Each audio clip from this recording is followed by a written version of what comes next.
সংবিধানের ১৬ সংশোধনী বিল পাশ হলেও এখনও এর আইন প্রণয়ন করতে পারেনি সরকার। আইন মন্ত্রণালয় সম্পর্কিত সংসদীয় স্থায়ী কমিটির সভাপতি সুরঞ্জিত সেনগুপ্ত মনে করেন, আইন পাশ না হওয়ায় এ সংশোধনী অকার্যকর। তবে আইনমন্ত্রী আনিসুল হক বলছেন, আইনের খসড়া প্রস্তুত হচ্ছে, সবার সাথে কথা বলেই তৈরি হবে আইন।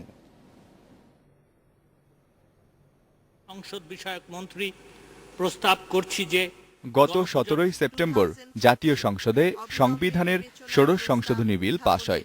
এতে ৪০ বছর পর সুপ্রিম কোর্টের বিচারকদের অপসারণের ক্ষমতা ফিরে পায় সংসদ।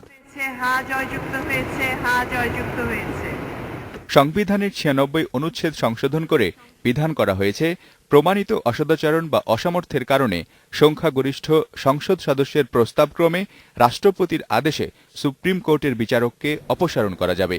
কিন্তু সংবিধান সংশোধনের ২.৫ মাস পেরিয়ে গেলেও এখনো প্রণয়ন হয়নি আইন। এই আইনটি না হওয়া পর্যন্ত ১৬ সংশোধনী এটা রাজার গরু গোয়ালেই থাকবে, এটা কোনো হিসাবে থাকবে না, অর্থাৎ এটি কার্যকর হবে না। আইনটিকে কার্যকর করার জন্যে ওই আইনটি অনিবার্য এবং অপরিহার্য। আমি আশা করি আইন মন্ত্রণালয় যে কথা বলেছেন সেই অনুযায়ী কাজ করবেন।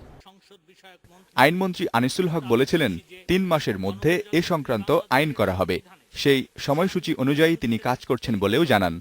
আইনটা ড্রাফটটা খারাপ করে আমি আলাপ আলোচনা করব এবং আলাপ আলোচনা করে সকল পক্ষের যাতে যৌক্তিক দাবি পূরণ করা যায় সেই একটা আইন আমরা প্রণয়ন করব। আইনমন্ত্রী বলেন, ৭২-এর সংবিধান অনুযায়ী ৯৬ অনুচ্ছেদে একটি আইন করার অঙ্গীকার ছিল, এখন সেটাই করা হচ্ছে। Mizanur Rahman, independent news, Dhaka.